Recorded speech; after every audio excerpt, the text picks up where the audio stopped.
Hello. Good afternoon, everybody. Thank you so much for being with me here today. And thanks for coming to Seattle, Washington, to Dante Marioni's studio. I think that some of you have visited his studio in the past, but for most of you, it's the first time.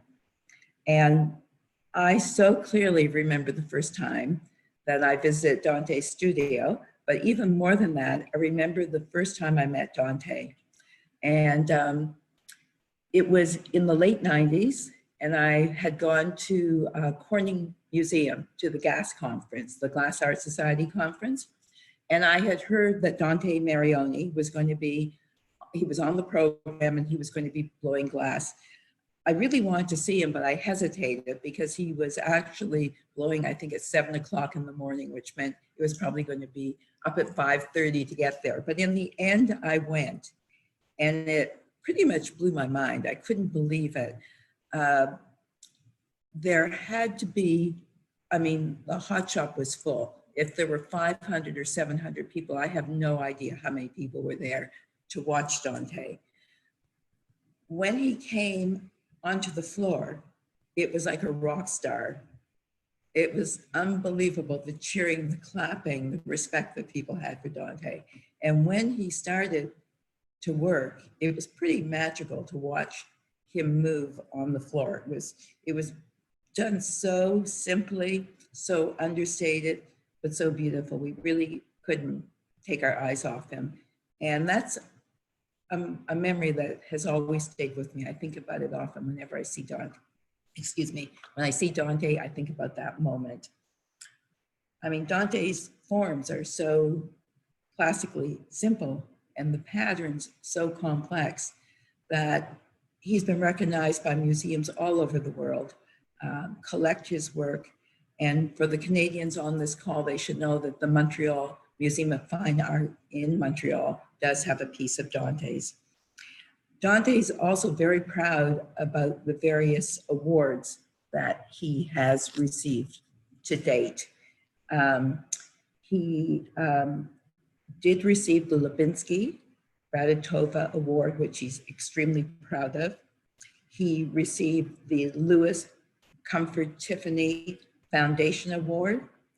And Dante is the youngest person to be elected to the American Craft Council College of Fellows. And I know he's extremely proud of that. He was in his 40s when that took place. So in just a moment, I'm going to introduce you to Dante. I know you're waiting to hear from him, but I would like to just let you know that after Dante speaks, there will be a Q&A, which is going to be moderated by Daniel. So make note of your questions and you'll be able to speak to Dante on your own and ask him your questions. So now it's my pleasure to introduce you to Dante, who's in the studio in Seattle with his friend Elise Hawk, who's helping him to videotape what we're going to see. And there's Dante. Hey, Dante. Hey. Hello, good afternoon or good morning. It's 10 o'clock in the morning there. How are you doing? Good. So I want to introduce you to a lot of people who are here to say hello and to meet you. And I know Elise is there as well, but she's behind the camera. Hello, everyone. Hi, Elise. Hi. So I remember the first time I came to visit you at your studio. I came by cab, and it didn't seem like I was going to an artist studio. I was in a residential area. So I was I thought, oh, I gave the cab driver the wrong address. I was in the wrong part of town. Yeah, this is the Wallingford neighborhood in Seattle, just a little north of downtown. And you're right, it is in a residential neighborhood. This building that my studio is in was a telephone exchange building up until the early 70s, and was sold to the gentleman that still owns it. And I built a glassblowing studio here with my dad and some other people in 1984, which makes it one of the older studios in the city, which is remarkable because there's more studios here than anywhere else in the world now.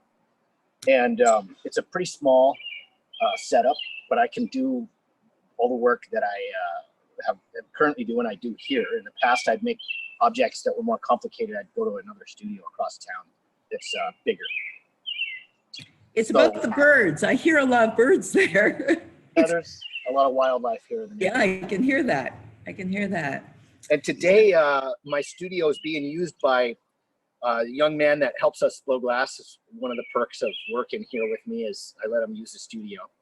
So he's taking the opportunity, so you'll get to see some hot glass being slung around here in a moment, but not by me. Okay. So let's go in. Sure. Terrific. Thank you. Come on, everyone's going to join us. We're all heading in.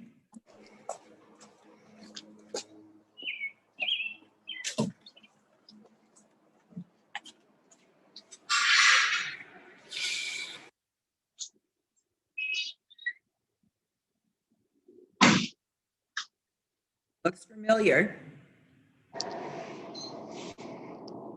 You can see that's Mike Casa at work right now by himself too. Making Right. a little bottle with a fish in it, and there's nothing really too remarkable about this studio other than, well, I guess there is something remarkable in that it's probably the best glass blowing studio in the world. That's because it's mine. And but it's I'm limited to how much activity I can do in here, as I mentioned a moment ago, because of the size. It's only 450 square feet, and so I can only have one furnace inside here, as opposed to having two benches. In the event that I need to do that, I can solve it somewhere. So you're just breaking up a little bit what you're saying. I'm okay. Maybe you could just say that again. It's a pretty complete facility for being so little. It's only 450 square feet. Okay. And we can make pretty big things here in this little studio, which you'll see in just a moment. Okay, that's great. It's good to see you're hot. Yeah. We did leave it on. I work here with Janusz Pozniak, who some of you may remember from the TV show last year. He was the runner-up on Blown Away. Anyway, yes. He and I have worked together for just about 30 years, and he has a lot of projects to do. So when we're essentially quarantined here, he and I and Mike, so the furnaces stayed lit. There's not too many of them that are on right now around the country. Yeah, that's the exception, Dante. There's very few people who are hot right now in Seattle. And because you're considered a household, you have been able to continue working, whereas all the other studios have had to close down. So that's pretty. That's right. I'm only working, I've only been working 1 day a week for the last couple of months. Janusz is working the rest of the time. And I've been doing experiments that you're going to see in just a few minutes. And I don't know, I'm just going to assume people aren't all that familiar with glassblowing studios. So we're going to go in for just a second and I'll show you. That's Mike. Hi, Mike. Hi. Hi. All the tools that we use are the same things that have been used for a really long time. They're specifically from Marioni, the glassmaking tools you can see here behind me. And I'm really more of a refiner than I am an innovator. I haven't like invented any tools or anything like that necessarily. You know, I've always just worked within the parameters of the sort of traditional way that I'd always seen Lino tell the paper. Lino's pretty much the guy who's shown everybody how to do it. You can't really overstate the significance of his presence. The significance of, we couldn't hear you, or at least I couldn't. Of his presence in the studio glass scene. Of Lino. You said Lino, yeah. Is that right? Yes. I'm not sure if everyone could hear that, so I'm just repeating it. Is it? Just the furnace? Yeah, glassblowing studios are always a hard place to do sound. That's good now. Now it's very clear. Thank you. Okay. Anyway, let's get a gather so you can see.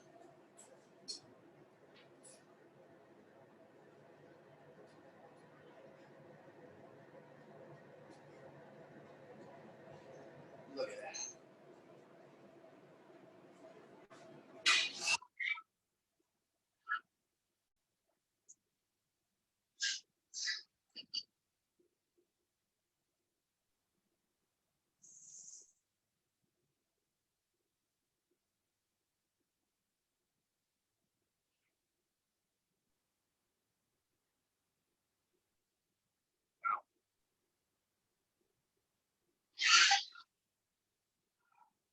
So Mikey's making one of his, it's a little sculpture of a bottle with a jellyfish in it. And actually it glows in the dark, whatever the chemical magic, whatever the magic powder it is that he makes the jellyfish from, makes it luminescent. I don't know how well it shows up on there. There you go. So let's move into the studio space. Okay. I've let Mike. Thanks. Bye, Mike. Bye. Bye.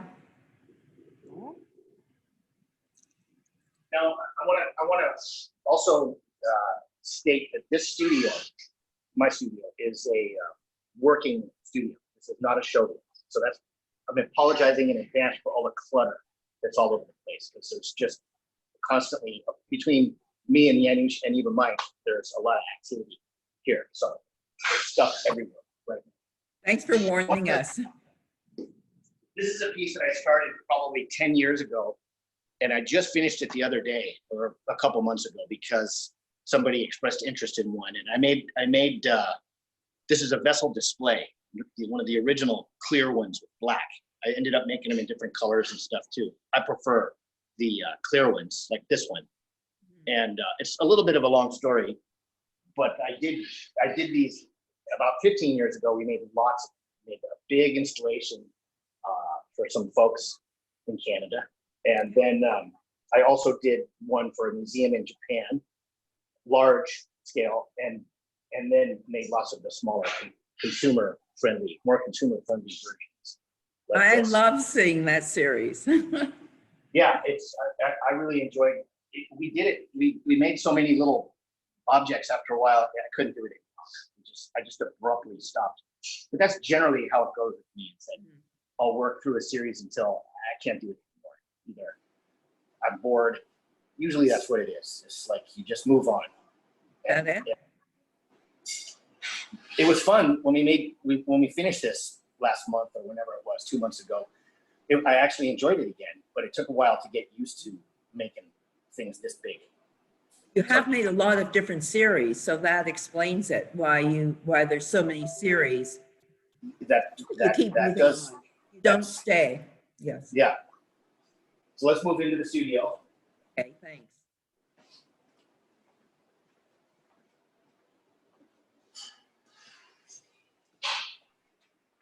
In here is a mix of older works on this wall behind me. Yes. And then I keep motorcycles in here, and it's an office, and it's also where we chop up the little pieces of glass to create patterns for the newer work I'm making. Yeah. So Dante, before you talk about your work, tell us about the motorcycles, because they're pretty obvious. How many are there? There are generally 4 of them here.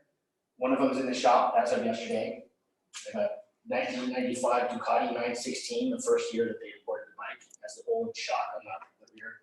And Kawasaki 1982 Kawasaki Eddie Lawson replica, a rare race replica that has the full superbike kit. Maybe just go a little closer to your mic if you can. There. Thank you, Elise. Thanks. Okay. Okay, great. And then I have I have 2 KTM Dukes that I use for riding around town. I've been riding motorcycles since I was a little kid in California. It's just part of me. You're a California boy. Yeah, even though I've lived here most of my life now. I was brought here against my will by the family. It wasn't my idea to move to Seattle. I was enjoying life in California before we left. But how old were you? How old were you when you moved to 15. Seattle? I was just 15. Like, I think I had my 15th birthday here in Seattle, and I started blowing glass right away. We had friends that had a little glass blowing, one of 3 glass blowing studios in the whole state at that point, in downtown Seattle. And I just was hanging out with my dad, and I got sucked into just blowing glass because it was fun, which is how everybody gets started, doing it just for fun. In fact, lots of people do it and pay lots of money because it's an expensive thing to do, just to pursue it as a hobby, which is great. For me now, it's been my livelihood since I was in high school. As soon as I graduated from high school, In 1982, I started working. That little studio had turned into a bigger studio, largely because when Mount St. Helens erupted, which was 40 years ago last week, the gentleman that owned the little glassblowing studio, he went over to the other side of the state and helped his mom dig out the family farm, which was covered in ash. And then he put some ash into the furnace and it turned into obsidian, and he made little tchotchkes out of this black glass, and boom, he turned into a wealthy hippie almost overnight. Really? And the company grew exponentially. And before long, Preston Singletary, who's a childhood buddy from right down the street, started working there, and Joey DeCamp, who runs Julie's Boathouse, and Paul Cunningham, who also has a career. The four of us all started. I started before them, but I got them into glassblowing because I needed it. I needed people to help me because I was always the youngest person in any glassblowing studio I ever went in, and it was hard to get anybody to help me. So I made my own team by recruiting those dudes, and they've all done their own thing. And anyway, I worked there. I did that for 5 years before I was offered an opportunity to have an exhibit by William Traber here in town, and I did. And my first show in 1987 at Traber, I sold everything at the opening. And then that same month, I won a Tiffany Award, which had a monetary element of it. And I was thinking to myself, well, this is going to be easy. And as it happens, that's the only time that I've sold everything at an exhibition. The first one I had, I don't know how many exhibitions I've had, but that never happened again. And with that, I had a career. I quit my job at the Glass Eye Studio, where I worked, as I said, for 5 years, and just started making my own work. And it's been great with my team of high school buddies. And it's been great ever since then. I've put the studio together with my dad and some other people, as I said, but I sort of took it over in about 1990. And I can make almost anything in that little studio these days. There's some of these pieces behind me are older, and I did make them at Benjamin Moore's studio, which is across town. He has a much more complete, a way bigger facility. And some of like those mosaic vases up on the top are from the late 90s and the early 2000s. I couldn't pull those off here. But all the pieces that the earlier works with the handles, the solid colored work that I did here too. And that was what I did for the longest time. And I can't really pinpoint exactly when it was, but it was sometime in the late 90s, I started to embrace the idea of pattern. Because before that, all the work I did was just as simple as can be in terms of the decoration, because it was just like I'd pick up a piece of blue and make a piece out of it. No, nothing fancy, maybe a different color trim, you know, as you can see the old Goose Beak pictures and stuff like that. Once I got into doing patterns, it really changed everything. It's been less about the pursuit of the perfect form and more about the pattern, even though I still try to make the form perfect when I'm making these leaves and things like that.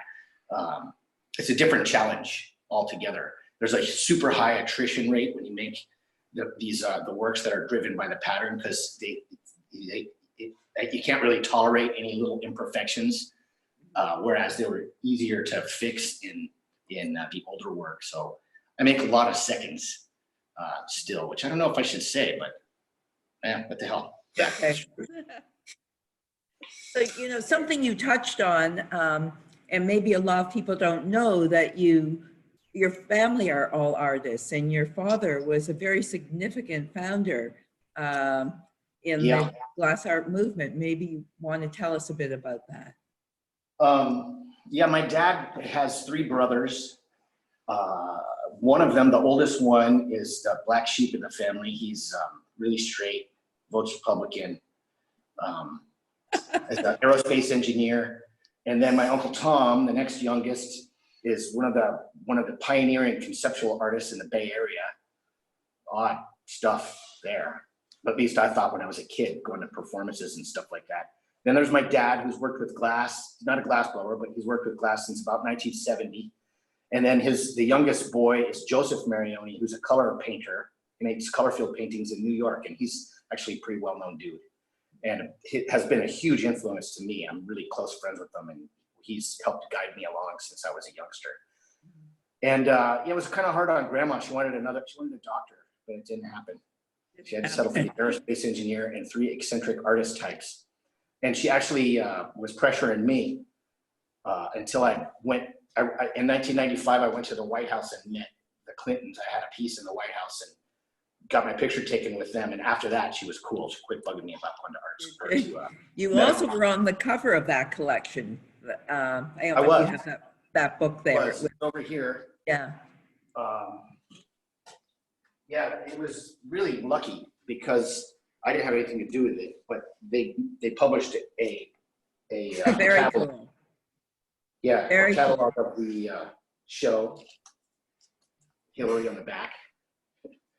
And you can see the piece here, this yellow and black pair. It's actually from like 1993. Well, after this book came out, I decided I'd probably keep making them for a little while longer because I was pretty much overdoing these particular objects. And then this happened. Also, the same image was used on the cover of the Smithsonian magazine. And I thought, you know what, I'll keep making some. And the last one I did, which was quite a while ago, is the one up on the left, and you can see how different it is from just years of refining it, how tall and thin that particular one is. On the on the first shelf? On the shelf. I see it. Yeah, and I've saved all those. Those are the last ones I made of all that type of work, because I really did just shift completely into doing pieces like this leaf. Here, this is purple and green Z leaf. And this one is pretty unusual because the green reacted to the fire. I don't know that you're going to be able to see it, but the colors is kind of opaque and it gradually goes down to transparent. I've only made one like it. I don't know how the hell it happened. And anyway, that's an aside, but that's typical of what we've been doing.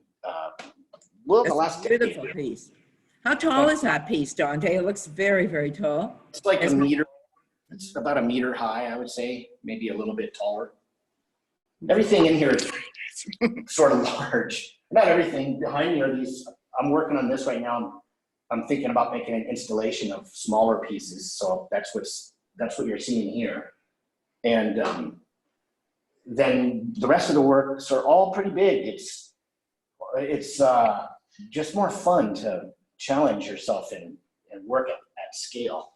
So there's a few things in here that are just tremendous. They're huge pieces that are like almost 4 feet tall, which I have to have a lot of help with. Yanush, I'm not tall enough to reheat them.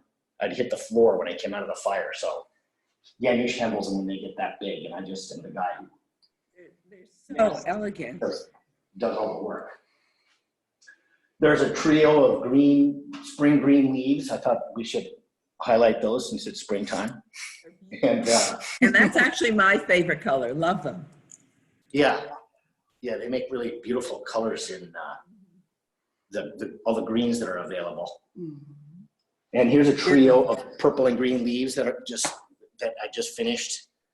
They came out really good, I think. Yep, they look gorgeous from here.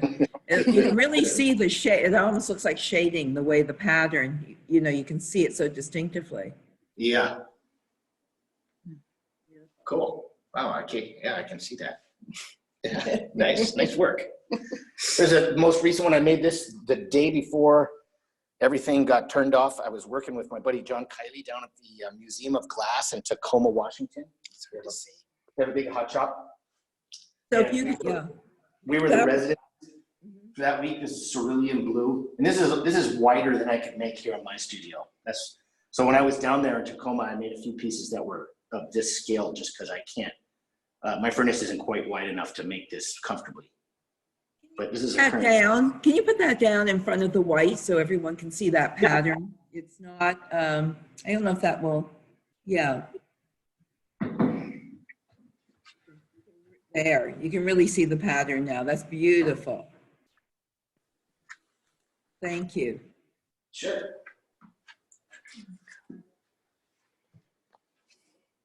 So this is the new direction that you're going in now. Well, yeah. I mean, this one that Elise is. That's gorgeous. I love that. right now is the most recent, I call it a maze. I've never been super great at titling things. This one doesn't stand up yet because I just made it on Wednesday. But I'm super pleased with it. It came out great. And I can show you how we do this, or at least the pattern part. Sure. And then actually, these are the two pieces, these are the other two pieces from Wednesday that are somewhat experimental that we just finished. And you can see how kooky that moire pattern is. Love it. So I'm actually working on that today, on making another one of these, because everything takes so long to figure out. Like, some things go quicker than others, but if you're trying to do something that hasn't been done before, which is what you're always supposed to be doing if you're an artist, you have to sort it out how to do it. And a lot of it, yeah. So Dante, would that mean that most of that figuring out happens before you even blow the object? This is, you know, I know enough about the process that I can pretty much predict mostly how it's going to go, but not entirely. You have to do the work. You have to do the experiments, which is fun, you know. And a lot of times what I do is I make like just a bowl, like a salad bowl for my house, or just tumblers with the patterns on them as a test, rather than going ahead and making a whole giant thing. So at my house, I have a few beer glasses with this pattern in them, just so I could see if I was even coming close or not, you know, before I went ahead and made all the materials to make this pattern full size. And I can show you how we do that over here.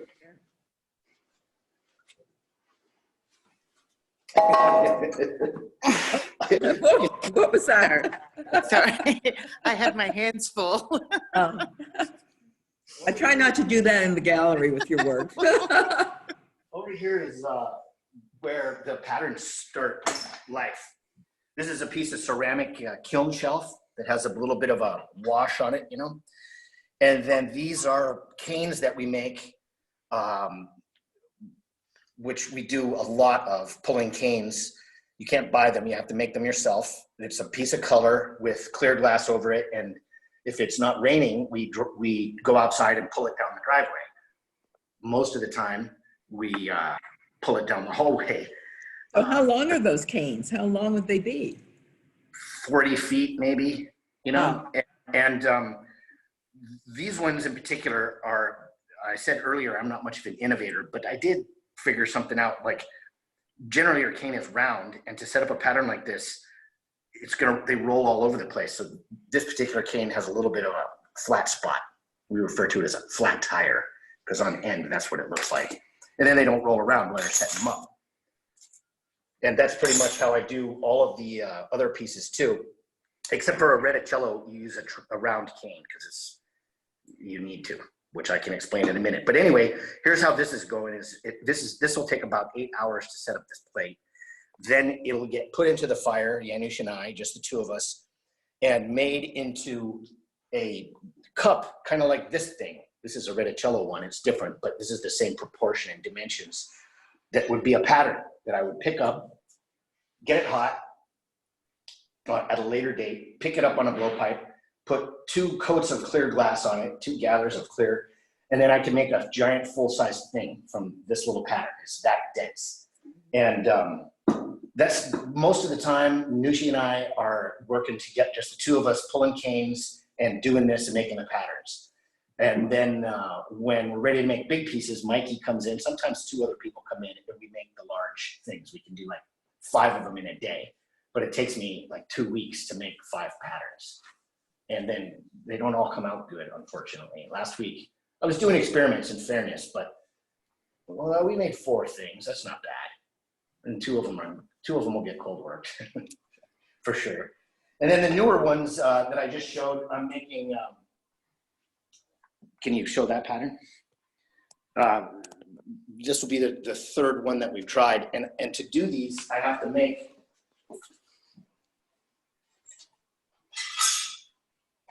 instead of just pulling cane, I pull canes and then make them into, this is 1/2 of a rondelle, just a bubble that's spun flat. What? Like this? Just show it on the white. Oh, yeah. And so I have to make like 3 or 4 of these and then chop them up and make this pattern. So it's a different process than just using canes, but it's essentially kind of the same. It's just way more involved. Like I spent a whole day making just these things to make one piece. And then I'm going to chop it up and heat it up and make a pattern out of it. And we're off to the races. And here's some of the canes that are left from all the projects that we do.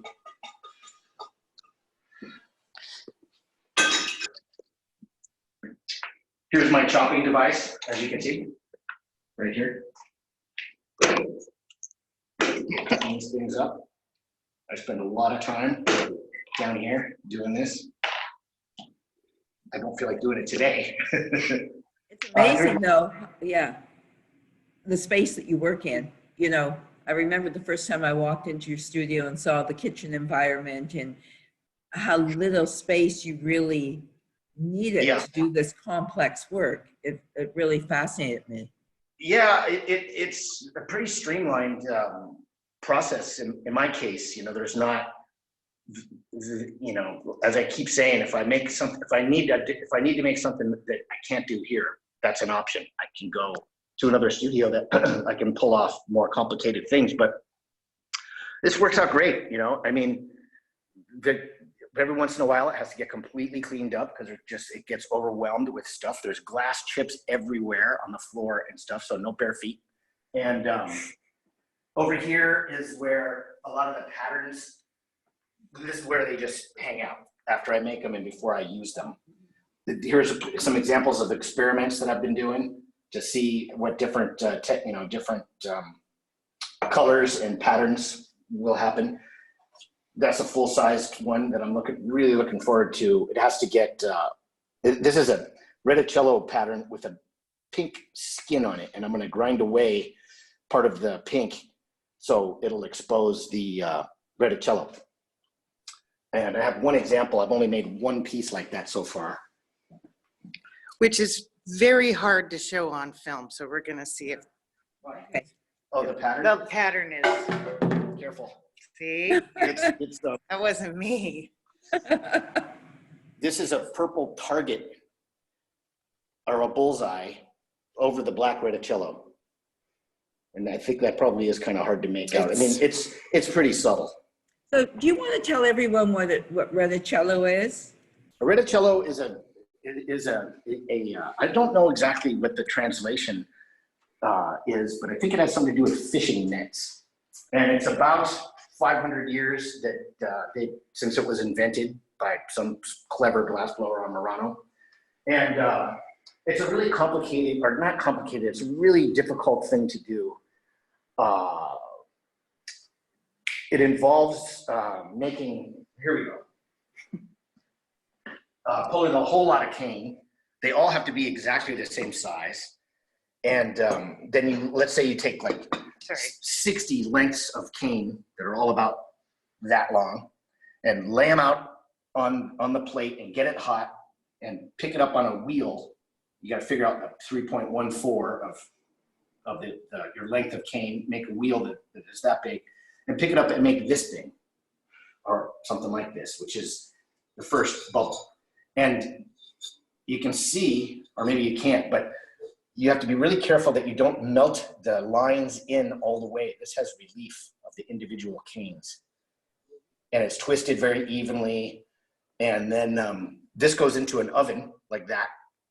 And I do the exact same thing with the exact same number of canes, but I twist it the opposite direction. And rather than open it, it stays on the blowpipe as a bubble. And I carefully go inside this first one with the second one and blow really hard. And if you do it just right, you're gonna trap a little bubble, which I doubt you're gonna be able to see in this thing. A little bubble in between each square. And to me, there's only two kinds of reticello. Good ones and bad ones, no in between. So, and I make I do a little better than 50% of them come out good. So I think, didn't you win first prize in the Reticello competition? Yeah. Yeah, there was a museum in Denmark, in downtown Copenhagen, in the Rosenborg Castle. There's a huge collection of Reticellos that were presented to the king, like in 1700 or something. And they saw fit to have a contest for glassblowers to make Reticello. And they announced the contest. And at this point, I was making it all the time. I was in the midst of doing this. And it's a tricky thing to do. And I know the people at the museum, and I called them and I said, this is great, but I think you should wait a couple of, like announce it now, and then maybe in a year or 18 months or something, have the competition so people could practice, because otherwise I'm going to whip everybody's ass. And that's what happened. They're just people, it's hard to do. And I had all the benefits of having been practicing it. Plus the guy who showed me how to do it was Lino Tagliapietra, the man. So yeah. Anyway, until they have the contest, yeah, I'm the world champ. You're still the world champion. Yeah. Nobody else has said that but me. So Dante, you mentioned Lino, and Yeah. you know what an impression he had on your life, and on maybe not so much on your personal life, but perhaps but in your work. Tell us about that, and maybe who else had that type of influence. Well, initially, when I was a kid, I really responded to the work of Benjamin Moore, who is a Northwest native. He kind of took a different tact in the late 70s. He was making really slick sort of design-driven work, more than just goopy, amorphous stuff that hippies were spinning open and pioneering, as we'd say. I just really related to Benny's aesthetic. Plus, he is just such a cool guy. And he really was he was such a gentleman too. He was really nice to a pesky little enthusiastic kid, which is what I was. And, you know, through Benny, I heard about Lino, because Lino was still on Murano all the time. And it wasn't until about 1983, Lino came here to go to Pilchuck. And the gentleman that owned the studio I referenced earlier, the Glass Eye studio where I worked, had Lino come down for a couple of weekends. And it was just mind-blowing to see an actual master glassblower. Lots of people, when I was a kid, said they were master glassblowers. None of them were. And Lino, actually, everybody knows, well, if you don't know, he's the greatest glassblower probably ever. He can make giant things. He can make really fine, little tiny things. He's amazing. Anyway, that was a game changer for me. I was already pretty committed when I saw him work. And I sort of struck up a friendship with him, even though he didn't speak any English and I don't really speak any Italian. Over the years, anytime he came to visit, I was there and gleaning as much as I could. And back then, he didn't make his own artwork so much. He was doing traditional things. Maybe at least could pan over to the shelf where I have a bunch of Venetian goblets and things like that. And a lot of those objects are pieces that I helped Lino make when we would travel. And it was such an amazing way to learn. Like it sort of gave me an opportunity to sort of have like what you could call like a classical glassblowing training, which is otherwise pretty hard to get. Because in the studio glass world, everybody's just making their own work. Like now, you see Lino go do a demonstration, he makes a dinosaur, one of his pieces. And then he gets pissed when all these kids go off and make copies of what he did. But that's what I did. I just made wine glasses and things that I saw him do. And it was a great way to learn the traditional skill. And he's a really cool guy and a visionary on every level. And so he really, like, he was probably the single biggest influence to me. But in addition to Benjamin Moore, and then the artist Richard Marquis, you know, and all these people are family friends. Like I've known Dick Marquis since I was about 9 years old, and in the Bay Area in California. And once I turned into a glassblowing teenager, he invited me to come and work with him, and we've been really good friends ever since. I've made lots and lots of work with him. And same with Benny. I worked at Benny's studio and helped him make work, and he's helped me make work. And then Lino too. I traveled around the world with Lino for years, helping him. And I don't work with him any longer. I just am sort of friends with him. He spends a bunch of time here in the city. You know, the thing about about glass blowing is that you can't really do it yourself, even though you saw Mikey making those things today. You work in a team, and I don't think people really realize that, but it's like my favorite part of my job is the fact that I get to hang out with all my friends doing our work. And that goes for Lino and Dale and Benny and Dick Marcus. You know, like I'm friends with those guys. We hang out in glass blowing studios and make stuff, and it's a really rewarding element of this profession. You know, I can't think of another visual art form that really requires a team. You know, because it's sort of like a band. You know, you have to have everybody has a specific task in the hot shop, and we all know what we're doing. When people watch it, they're always like, "Oh, it's like watching dancing." You can't believe how frequently you hear that one. And I guess it kind of is, but just because, you know, you don't have to explain, I don't have to tell Janusz what's next. He knows what he's doing, and you know, it's a little simpler than it seems to the people who aren't, to the uninitiated, I guess. I can imagine working with Dick in the early years had to be a lot of fun. Yeah, He's a character. I love Dick. I love Dick. Yeah, he's like a big kid.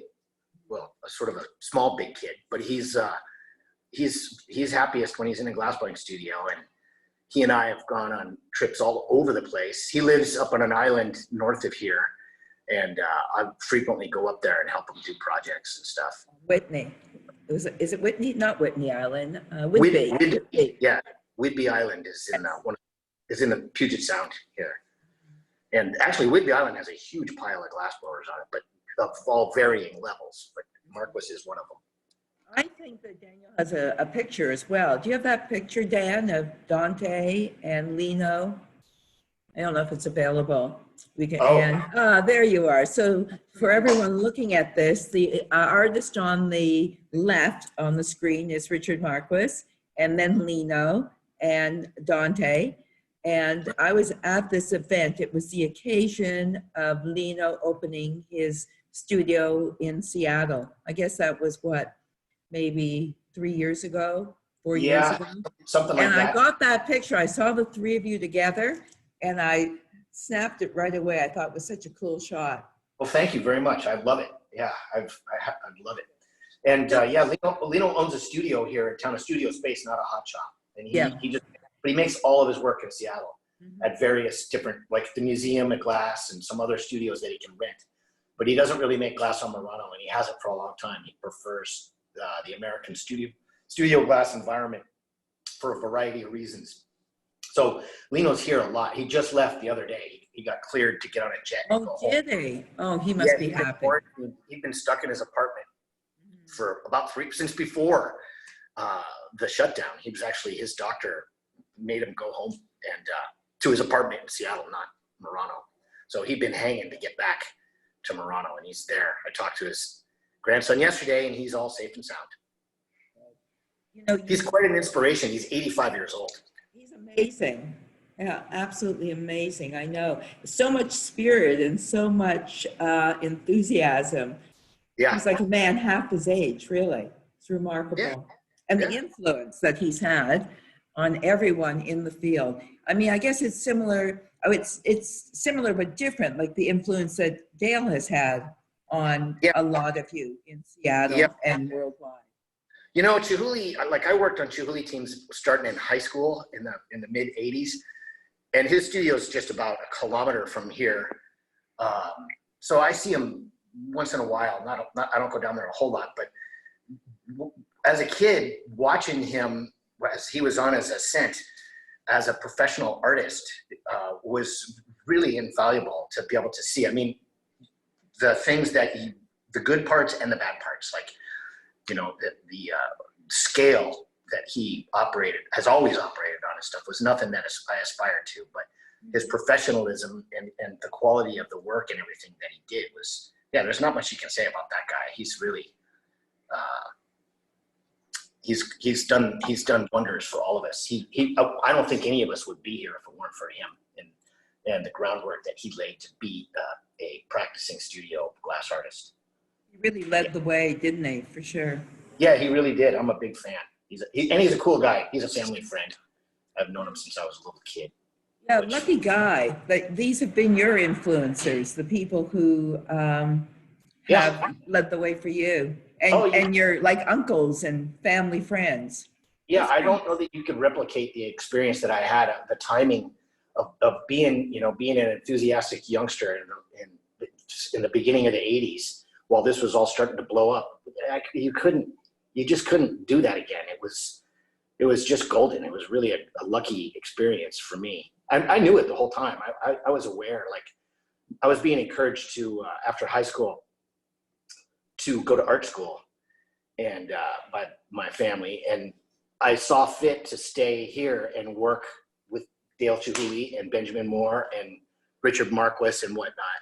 And I'm glad I did, because it was quite an education for me. And traveling a lot too. I've blown glass all over the place, around the world, which I don't do quite as much anymore. I'm kind of picky about where I go any longer. Plus a bunch of stuff got canceled this year. I was supposed to go all over the place later in the year, but not anymore. Just gonna stay home and focus. I also want to ask you Yeah. what influence Pilchuck had on you. You mentioned Pilchuck before. Pilchuck, yeah, that is the closest thing to a formal education that I've had. I started going to Pilchuck. Well, I started just tagging along with my dad when I was 15. Pilchuck's 50 miles north of Seattle. It's the school that Dale Chihuly founded in 1971. It just operates in the summer, and people from anybody that works with glass comes to Pilchuck at some point in time. All paths cross. Everyone ends up there. Yeah. I even went to Pilchuck last year for a visit. It was wonderful. Great experience. There's a lot of places that have been built in the model of the school. The school has approximately 3-week sessions each summer. And myself and Preston and Joey DeCamp, Paul Cunningham, my little crew from here in the neighborhood, we all spent our youth going up there and participating on some level. I'm a board member there, so I'm involved in the school, and I still go up and I work. I like to be the gaffer, which means just sort of the expert glassblower in residence, where visiting artists who don't necessarily work with glass come into the studio and pin up a drawing, and we make the thing, like Mikey and I.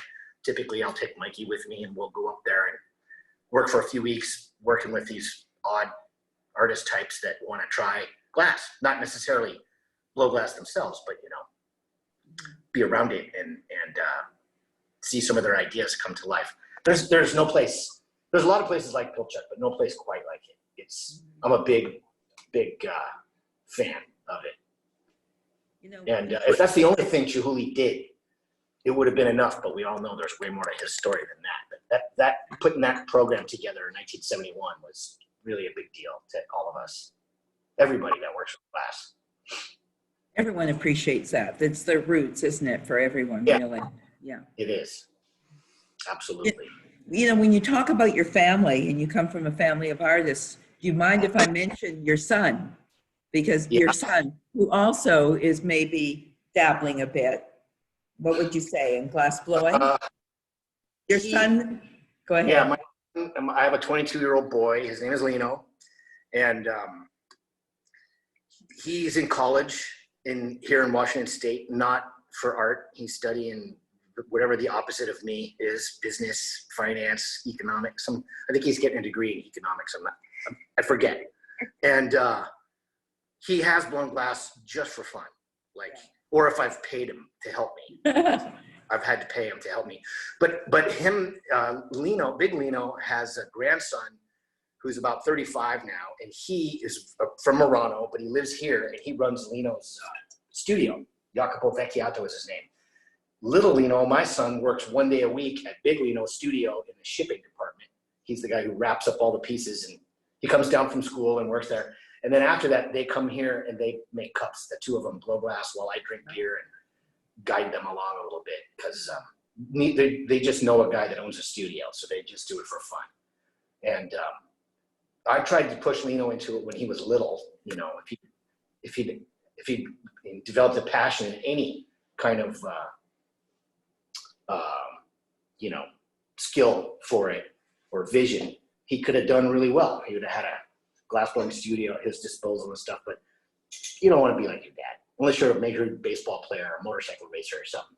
You're going to go the opposite route, which is what he's doing. But he's around it. He just doesn't want to do it for a living.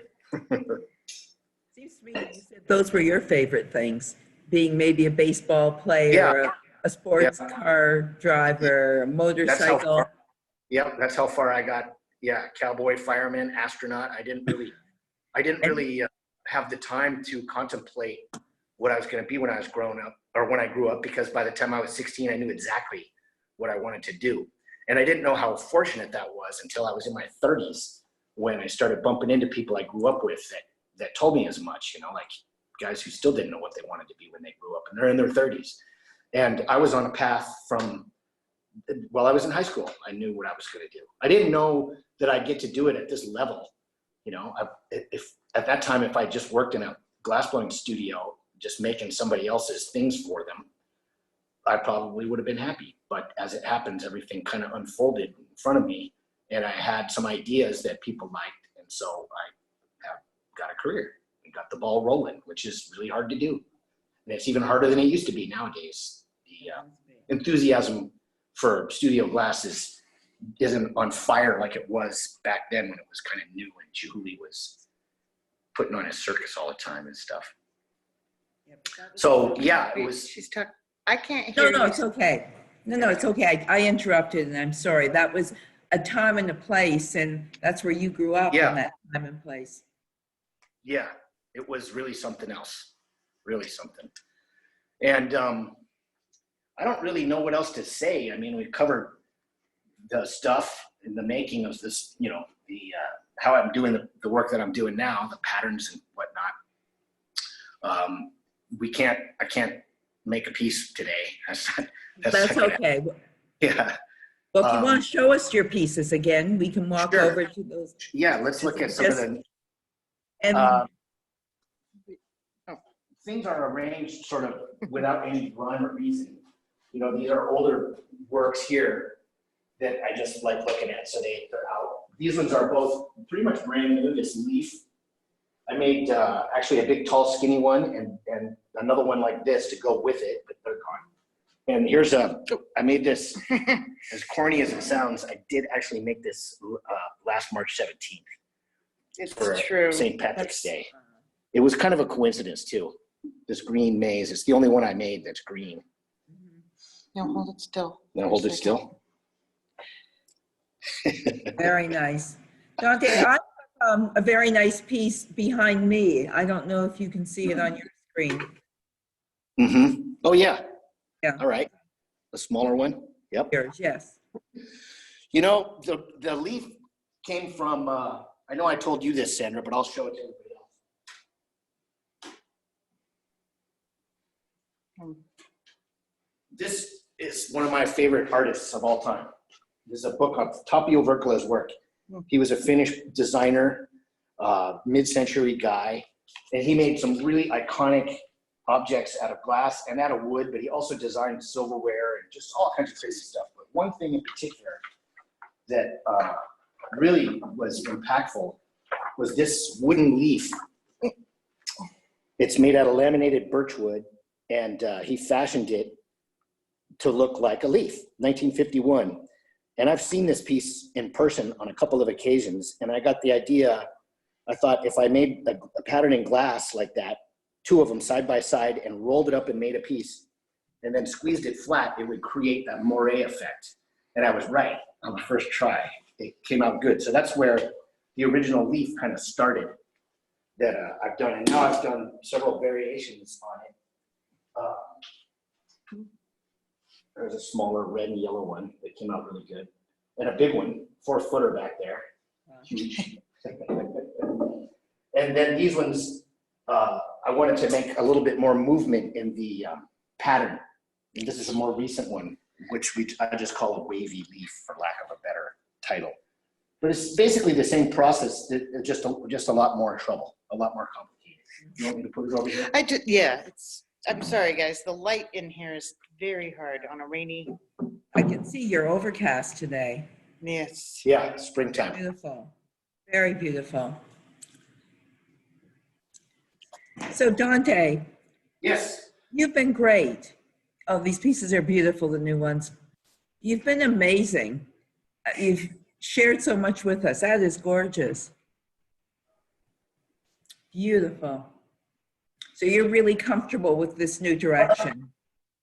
Yeah, I am. Yeah, these, I'm looking forward to Wednesday when I'm gonna put this, another one of these patterns together, and I'm gonna mix it up a little bit, and I gotta figure out the color.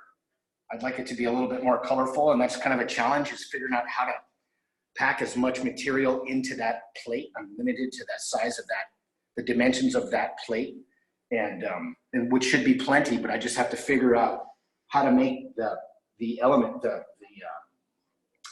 I'm going to use to make the patterns be dense enough to really stand out. Like this first example is pretty subtle. Oh, hold it against the white. And then, Nice. yeah, and it's random. You can see too, it's like a whole bunch of random shapes all pushed together. Whereas this one, I went a more linear route. And there's images on my Instagram of how it was made. But this is more, I like this one a little better than that in terms of what I might be doing next. And then I'm not done with these ones either. I'm super pleased with this one. Again, it doesn't stand up yet. But this is the one from last week that has the dot pattern in amidst the maze. It came out great. Yeah, beautiful. And then there's a bunch of older objects laying around here too from, this is about, I guess, 10 years old. I made a whole series of them, just one batch. I had a show, and the Reticello urn, I only have a few of them left. I think it was about 10 years ago. And some other older pieces that are still kicking around too. Acorns. I don't have very many good ones at the moment. They're tricky to do. This is a particularly good one. Black acorn, Reticello. I always liked an acorn as it exists, as much in the decorative arts as in real life. But I thought if I didn't make an acorn out of glass, somebody else was going to do it. So I started making them a long time ago. And I've made a few variations and patterns and stuff, but the Reticello ones seem to work best. They seem to be And there's classic the- Dante. That vessel display there with the red and the black is the best one that I ever made, I think. Anyway, There you go. that red is hard to come by, and it was just a good one. So it's been hanging here. Gorgeous. Okay, well, Dante, you gave us quite a tour. And even I feel I learned a lot about your relationships and what's important to you. So I want to thank you and Elise. Elise Sure. is there very, very much. And what I'm going to do is people can now ask questions. So I'm going to turn this over to Daniel, who's going to moderate the Q&A. Okay. And I'm sure people will Switch have the camera lots so of you can hold it. Okay. So Daniel, there you are. Hi. So Dan's going to take your questions. Go ahead, Daniel. Perfect. And I'm going to hold it. Thank you very much, Dante. That was wonderful. Few things I want to mention before we jump to Q&A. Yeah. For those of you in Toronto, the gallery is officially open by appointment only. If you go to our website, sandraainsleyggallery.com, it will tell you how you can reach out to us to make an appointment to come visit the gallery. As Okay. well, for those of you on Instagram, Dante has a fantastic Instagram page, so I encourage you to follow Dante_Marioni and as well Ainsley Gallery. So what we're going to do now is we're going to jump to the Q&A. If you have a question for Dante, all you have to do is press the hand on the bottom of your screen. I will call on you, and you'll be prompted to unmute your device. So here we go. Our first question, Dante, comes from Victoria. Victoria, Go ahead. Technology. I know. Victoria, can you just unmute yourself?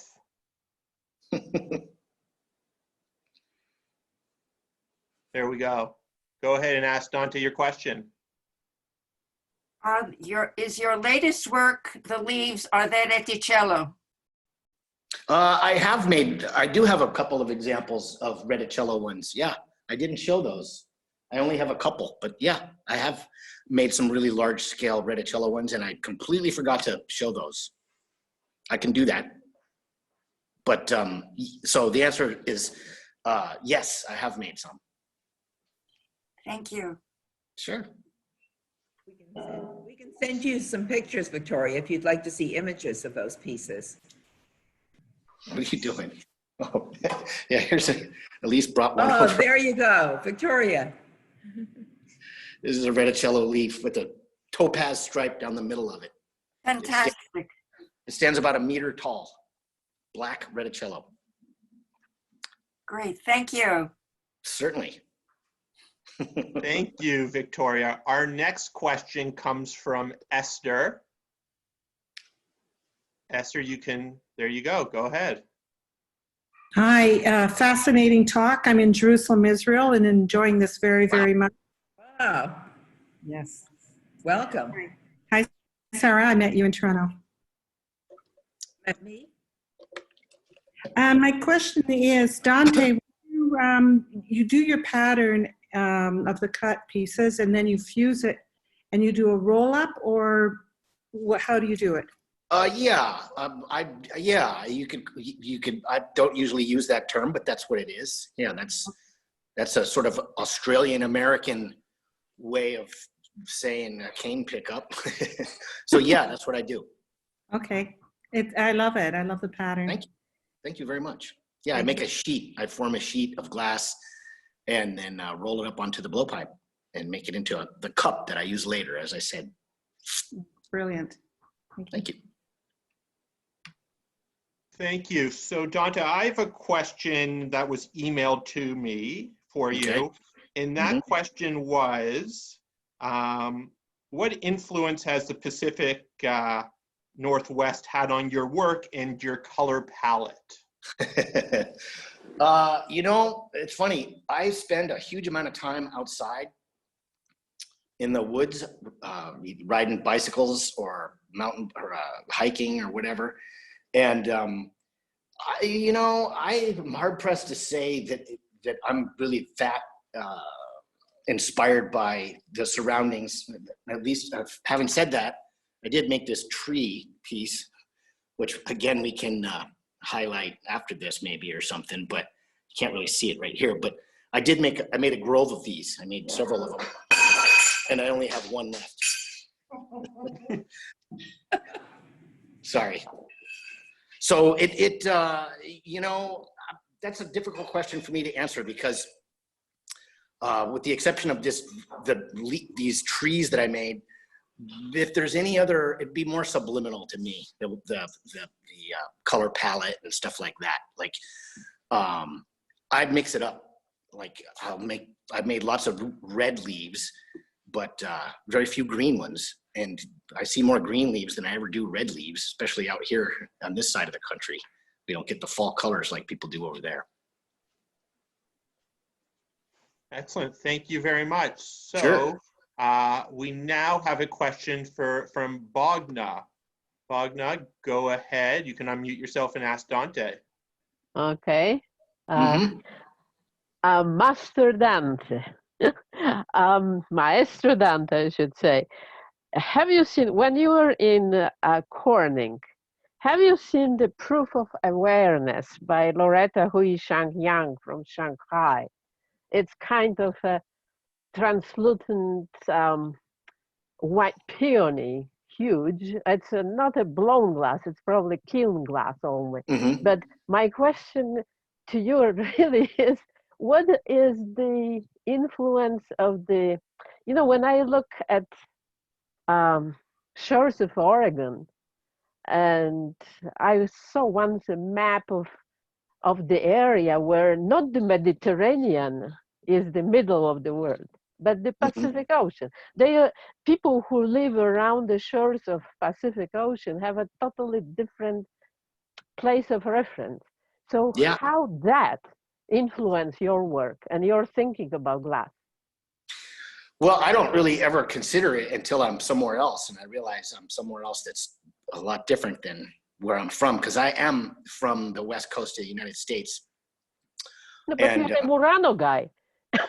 No, I'm not. That's a misconception. I'm not a Murano guy in that I was born and raised in California, and I have an Italian name because my family's Italian, and my dad was a literature major, so he saw fit to name me Dante. But I've never worked. I've been to Murano many times, but I haven't actually had the experience of working there. I've just dealt with Milanese people who've come to Pilchuck.